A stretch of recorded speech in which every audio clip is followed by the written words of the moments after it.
অনেকদিন পর গতকালকে আবারও মব দেখল বাংলাদেশ। বাংলাদেশের বিভিন্ন জেলায় অন্তত 10টি জেলায় মবের ঘটনা ঘটেছে এবং একটি ভালো কাজকে রাস্তায় প্রতীকীভাবে উপস্থাপন করতে গিয়ে যে মবের তৈরি করা হলো, যে লুটপাট করা হলো, সেটি নিয়ে গোটা দেশব্যাপী এবং বিশ্ব মিডিয়ায় তোলপাড় শুরু হয়েছে।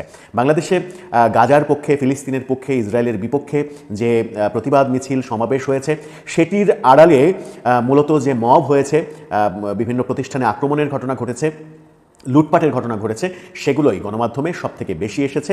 বাংলাদেশের সামাজিক যোগাযোগ মাধ্যম সয়লাব হয়েছে। কিন্তু এর পেছনের ঘটনাটা কি, একটু যদি আমরা পেছন ফিরে তাকাই তাহলে আমরা কি দেখতে পাই? আমরা দেখতে পাই যে একদিন আগে আসিফ নজরুল, বাংলাদেশ সরকারের উপদেষ্টা এবং প্রভাবশালী উপদেষ্টা, তিনি একটি ভিডিও পোস্ট করেছেন। সেই ভিডিও পোস্টে একটা ভিডিও, সেই ভিডিওতে দেখা যাচ্ছে যে বয়কট ইসরায়েলি প্রোডাক্ট।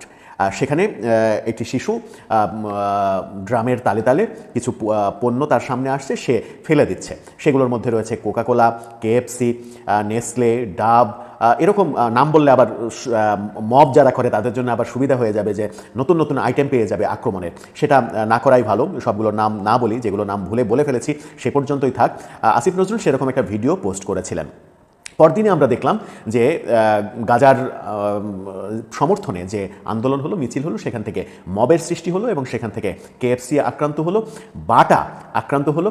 সারা দেশে এরকম অন্তত 10 জেলায় ঘটনা ঘটলো। কিছু জায়গায় সেনাবাহিনী ধাওয়া করলো, তাড়া করলো, কিন্তু সেনাবাহিনী শুধুমাত্র তাদেরকে একবার ধরছে, একবার ছেড়ে দিচ্ছে, এরকম ইঁদুর বিড়াল খেলাই তাদের সঙ্গে খেললো। তাদের বিরুদ্ধে যে প্রকৃত অ্যাকশান, সেই অ্যাকশান আমরা দেখিনি, কিন্তু মব দেখেছি। এই মবের ফলে কোন দৃশ্য সামনে আসছে সেই আলোচনাই করব এই ভিডিওতে। গাজার সমর্থনে মিছিল সমাবেশ করতে গিয়ে যে মব হলো, সেটি কি ভালো কিছু হলো? যে লুটপাটের ঘটনা ঘটলো, আপনি ইসরায়েলি পণ্য বর্জন করবেন, সেই ইসরায়েলি পণ্য বর্জন করতে গিয়ে সেরকম পণ্যের প্রতিষ্ঠানে আপনি আক্রমণ করে ভাঙচুর করবেন এবং সেই পণ্যগুলো আবার নিয়ে যাবেন, লুটপাট করে নিয়ে যাবেন নিজের ব্যবহারের জন্য। এবং এমন হাস্যকর ঘটনাও ঘটেছে যে জুতা লুটপাট করে নিয়ে গিয়ে নিজের পায়ের সাইজে না হওয়ায় বিজ্ঞাপন দিয়ে সে আবার ধরাও খেয়েছে। এরকম ঘটনাও ঘটেছে। তো ব্যাপারটা একদিকে যেমন হাস্যকর, আর একদিকে তেমন মর্মান্তিক। যেমন বাটা আক্রমণ করা হলো। বাটা কি ইসরায়েলি পণ্য? কোনোভাবেই বাটা ইসরায়েলি পণ্য নয় এবং বাটার সঙ্গে ইসরায়েল, ইহুদি এদের কারোরই সম্পর্ক নেই। বাংলাদেশে বাটার জন্ম 1962 সালে। আজকে পর্যন্ত বাটা যে আস্থার জায়গা তৈরি করেছে, বাংলাদেশে যারা পাদুকা ব্যবহার করেন, যারা পায়ের সৌন্দর্যের জন্য যা কিছু টেকসই মানসম্মত যে ভাবেই বলেন না কেন আপনি, সেই জুতা, স্যান্ডেল, এটার একটা আস্থার জায়গা কিন্তু বাটা, সেই আস্থার জায়গা বাটা তৈরি করেছে। কিন্তু বাটাকে ইসরায়েলি পণ্য হিসেবে আমরা আক্রমণ করলাম এবং আক্রমণের হেতুটা কি? বাটার শোরুম থেকে জুতা লুটপাট করা, জুতা চুরি করা। আমরা কি তাহলে চোরের জাতি হয়ে গেলাম?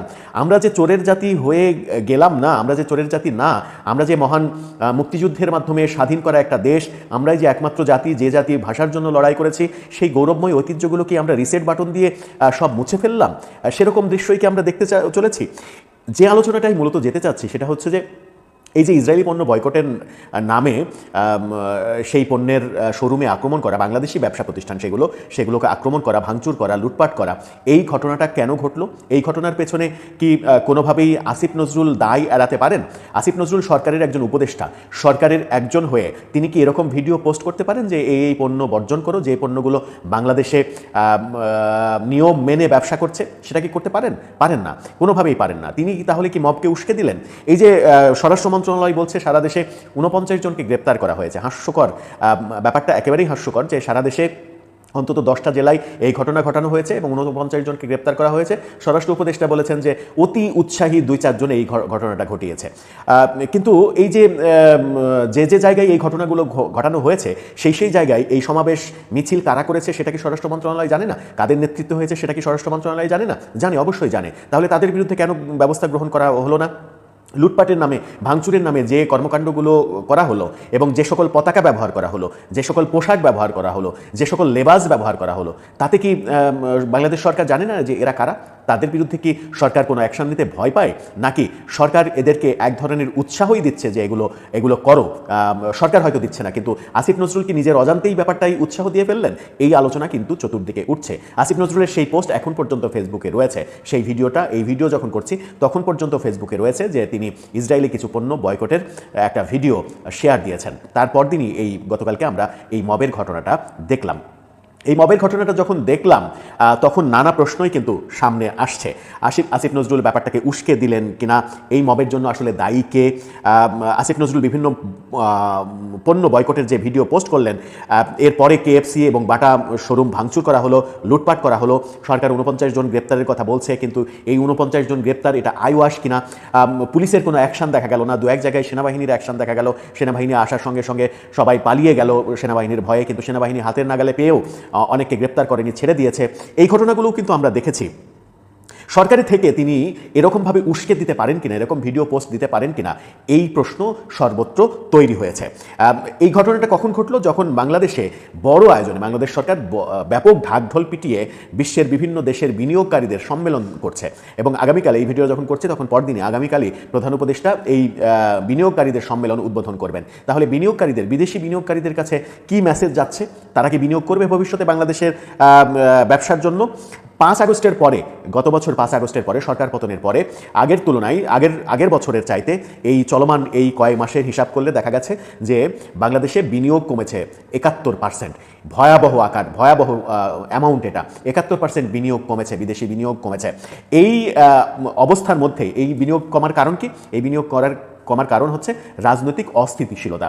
রাজনৈতিক অস্থিতিশীলতা থাকলে কোনো বিনিয়োগকারী কোনো দেশে বিনিয়োগ করতে চান না, তার জন্য প্রয়োজন স্থিতিশীলতা ফেরানো। এবং সরকার যখন বিনিয়োগকারীদের নিয়ে ঘটা করে আয়োজন করছে, তখন এই যে মবের ঘটনাটা ঘটলো, লুটপাটের ঘটনা ঘটলো, এবং বাটা শোরুম থেকে জুতা চুরির বিভিন্ন ছবি সামাজিক যোগাযোগ মাধ্যমে সয়লাভ হয়ে গেছে। কেএফসি যেভাবে ভাঙা হয়েছে, বাটা কেন ভাঙা হলো, তাদের কাছে এই মানে গাজার পক্ষে যারা মিছিল সমাবেশ করলেন তাদের কাছে কে ইনফরমেশন দিল যে বাটা ইসরায়েলি পণ্য, সেটা একটা বড় বিষয়। কেএফসি ইসরায়েলি পণ্য, কেএফসির সঙ্গে ইসরায়েলের কী সম্পর্ক? কেএফসি বাংলাদেশে যারা কেএফসির মালিক তারা হচ্ছে ট্রান্সকম গ্রুপ, যে গ্রুপের পত্রিকা প্রথম আলো, ডেইলি স্টার। পেপসি পণ্য ট্রান্সকমের, সেই কারণেই কেএফসির সাথে পেপসিজাত পণ্য সেগুলোও ধ্বংস করে দেওয়া হলো কিনা? প্রথম আলোর বিরুদ্ধে ক্ষোভের কারণে এটা করা হলো কেন? এই প্রশ্নটাও কিন্তু সামনে এসে যাচ্ছে। বিদেশি প্রতিষ্ঠান এই লুটপাট দেখে, মব দেখে সামনে বিনিয়োগে উৎসাহিত হবে কিনা? যে বিনিয়োগকারীদের সম্মেলন করা হচ্ছে, সেই সম্মেলন আদৌ সফল হবে কিনা, সেই প্রশ্ন কিন্তু এখন উঠছে। আবার এই প্রশ্ন উঠছে যে গাজাকে সমর্থনের নামে, গাজার পক্ষে মিছিলের নামে যে মবের সৃষ্টি করা হলো, যে ভাঙচুরের সৃষ্টি করা হলো, সেটা কি ইসলাম সমর্থন করে কিনা, এটা কি প্রকৃত ইসলাম কিনা, সেই বিশ্লেষণও সামনে আসছে। আবার এদিকে বিএনপি থেকে মন্তব্য করা হচ্ছে যে ভাঙচুর লুটপাটে সরকার ও আইন শৃঙ্খলা বাহিনীর ব্যর্থতা লক্ষণীয়। অর্থাৎ বিএনপি স্পষ্টভাবে দেখছে যে এই যে ভাঙচুর এবং মব হচ্ছে, লুটপাট হচ্ছে, এখানে সরকারের ব্যর্থতা রয়েছে। আমরাও দেখছি সরকারের ব্যর্থতা রয়েছে। অনেকে বলেন যে সরকারের বিপক্ষে কথা বলা যাবে না, সরকারের সমালোচনা করা যাবে না, কিন্তু গণতান্ত্রিক ব্যবস্থায় এটাই তো সব থেকে বড় সৌন্দর্যের ব্যাপার যে সরকার ভুল করবে, সরকারের সমালোচনা করবে জনগণ, এবং সরকার সেটা শুধরে নেবে। আমাদেরও প্রত্যাশা যে সরকার এগুলো শুধরে নেবে, কিন্তু কালে কালে অনেক সময়ই কিন্তু পেরিয়ে যাচ্ছে। সেই 5 আগস্ট থেকে এখন এপ্রিল মাস, পরের বছরের এপ্রিল মাস, 2 মাস গেলেই আবার 1 বছর পূর্ণ হয়ে যাবে। সেই 1 বছর পূর্ণ হতে যাওয়া 3-4 মাসের সময়ের মধ্যে 8 মাস অতিক্রম যখন আমরা করে ফেলেছি, 8 মাসের মধ্যেও আমরা মব নিয়ন্ত্রণ করতে পারছি না। যে যার মতো করে মব করছে এবং চোখের সামনে করছে, পুলিশ নিষ্ক্রিয় থাকছে। তাতে করে আমাদের ব্যবসা বাণিজ্যের চেহারার উন্নতি আদৌ সম্ভব হবে কিনা, সেই প্রশ্নটা সামনে আসছে। বিনিয়োগ যদি শূন্যের কোঠায় চলে যায়, তাহলে বাংলাদেশের মানুষ কি খাবে, কি পরবে, সেই প্রশ্ন কিন্তু আসছে। শুধুমাত্র বাহবা নিলে হবে না সরকারের, যে সরকার বিশ্বের বিভিন্ন জায়গায় বিভিন্ন দেশের সমর্থন পাচ্ছে, যেখানেই যাচ্ছে বলছে তোমাদের কি লাগবে, কি প্রয়োজন বলো। আদতে কাজের কাজ কিছুই হয়নি এখন পর্যন্ত, বিনিয়োগ কিছুই হয়নি, বিনিয়োগ কমেছে 71%। আরও যদি কমতে থাকে তাহলে সেটা ভয়াবহ আকার রূপ নিবে। এবং আমেরিকা যে নতুন শুল্ক আরোপ করেছে, 37% নতুন শুল্ক আরোপ করেছে, এমনিতেই বাংলাদেশের ব্যবসার তথৈবচ অবস্থা হয়ে গেছে। তাতে করে এর পাশাপাশি যদি বিনিয়োগও কমে যায়, তাহলে ব্যবসার প্রকৃত চিত্রটা কোন দিকে যাবে সেটা খুব সহজেই অনুমান করা যায়। দেয়। দর্শক, আপনার কি মনে হয় এই যে মব হলো, সরকার কি ইচ্ছা করলে ঠেকাতে পারতো না, নাকি আসিফ নজরুল এক ধরনের উস্কেই দিলেন এই কর্মকাণ্ডকে যে এগুলো করা যাবে? আসিফ নজরুল একজন উপদেষ্টা হয়ে এই কাজটি কি ঠিক করেছেন? যদি ভুল করে থাকেন তার কি অন্তত সরি বলা উচিত নয়, কিংবা এই ভিডিও ডিলিট করে নিজের আত্মশুদ্ধির জায়গায় যাওয়া উচিত নয়? আপনার মতামত জানিয়ে লিখতে পারেন আমাদের কমেন্ট বক্সে।